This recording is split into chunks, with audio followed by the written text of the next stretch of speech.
We're here with Sandya Abrar today. And what is your research?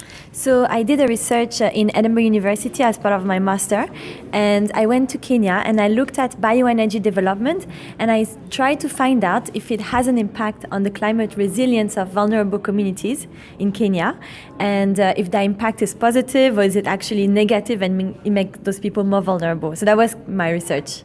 Okay, so I think actually you've kind of answered my questions, which was about my first question, which was about the key findings of your research and its implications.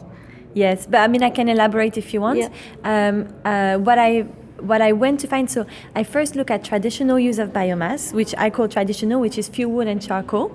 And I saw that actually when people use this source of biomass, it doesn't help them to become more resilient to climate change because the resources are getting depleted. So you have this example of people who are having to walk long distances now to just go and get to fetch fuel wood, So it actually doesn't help them to become more resilient.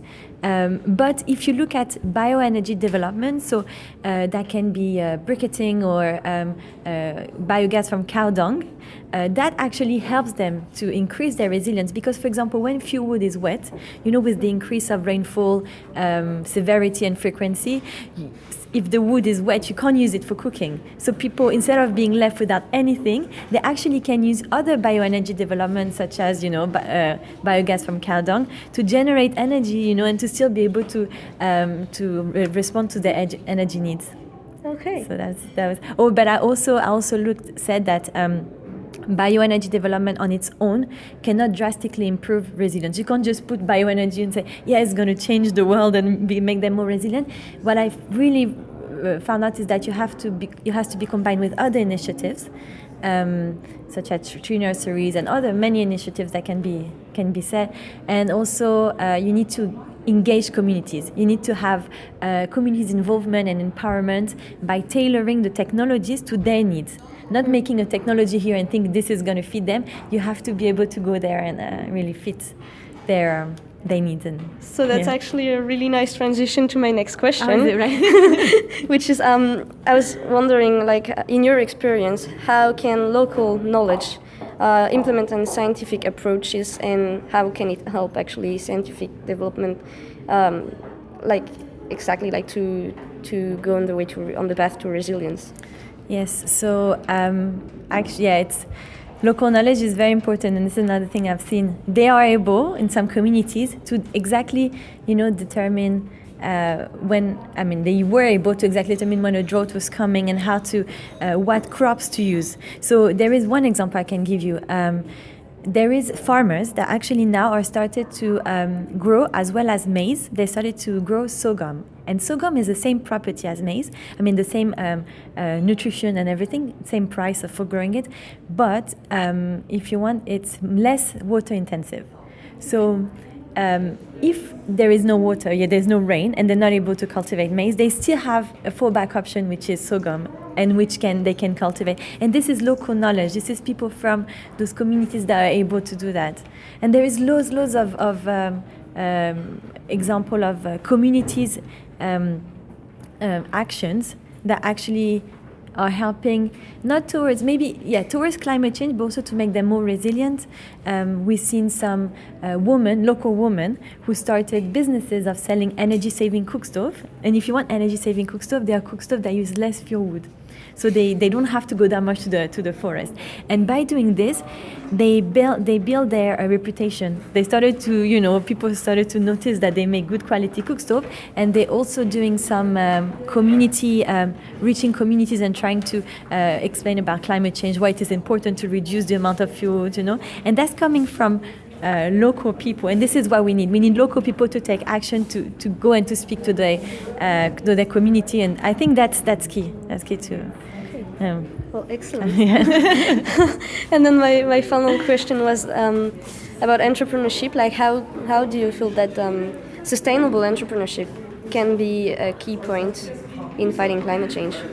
Yeah. So, actually, this woman, which are the entrepreneur. They started making this new cook stove business, and they influence people from their community to try and reduce the amount of fuel. So that's local entrepreneurship, trying to really improve. And another thing that I want to say is that there is so many activities in Kenya, so many projects. You won't believe how many people from Terry in India coming here to do a project. But there is one thing lacking, is a central kind of place where everybody can go and can actually find out what's happening. So if someone is doing an energy, planting a tree nursery, or setting up a tree nursery, they're not able to find out what the other person is doing on another side of the country, or so there is loads of initiatives that are quite similar sometimes, but they don't have a link between them. So you might find that some people are more advanced than others, and they don't have the knowledge of the others. So, this. I think that sharing we could do with a platform where people could share the experience. Yeah. Okay, great. And I'll leave you the more technical question. Yeah. Oh, wow. So first of all, I want to start off by taking maybe this discussion to a more larger perspective, taking advantage of your knowledge on this particular area and see how it combines into the greater picture. Right. So yesterday I talked to a woman from Kenya who did a study on geothermal energy. And there was lots of issues regarding pushing away local and indigenous tribes.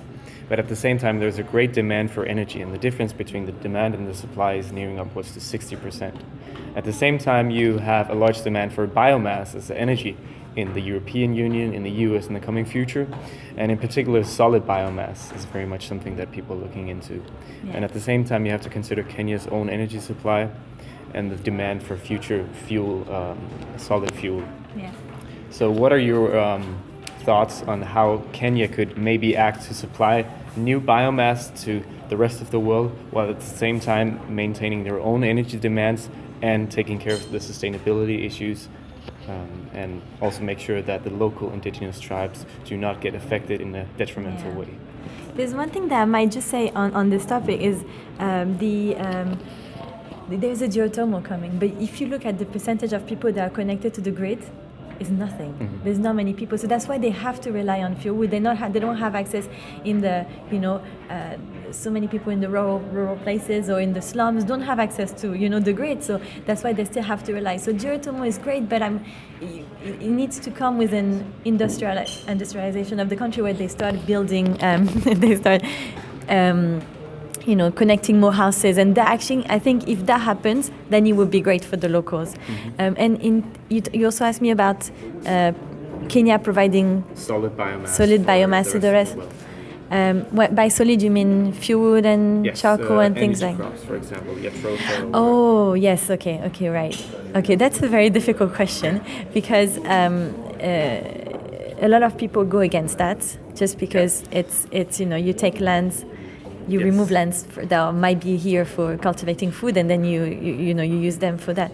So unfortunately, I don't know so much about if they could provide to the rest of the, and also because if you look, if we talk about solid biomass, we talk about fuel wood. I don't know if this is fuel wood and charcoal. I was saying in my presentation that Kenya's land represents 2% of its landscape, and this 2% supply already 45% of the energy needs. So you see the heavy pressure. So I don't know if it could supply to the rest of the world. It could maybe if we do it in a sustainable way. That means for every tree that we take away, we plant one. And they have initiatives like this that happen. But that once again, you have to really look at the community you're going to get the project in, because we have example where people came and tried to to ask the woman they wanted to speak to the woman about that, with the woman are the one helping at home, the farming and everything, and they were not able to speak to the woman because apparently the women are not able to plant trees. Or there were this kind of cultural issues that people were not aware, so they went there everything ready. They couldn't really. So that goes against the point that I said. We need to have local people at the priority and ask them what they think, how it can be done.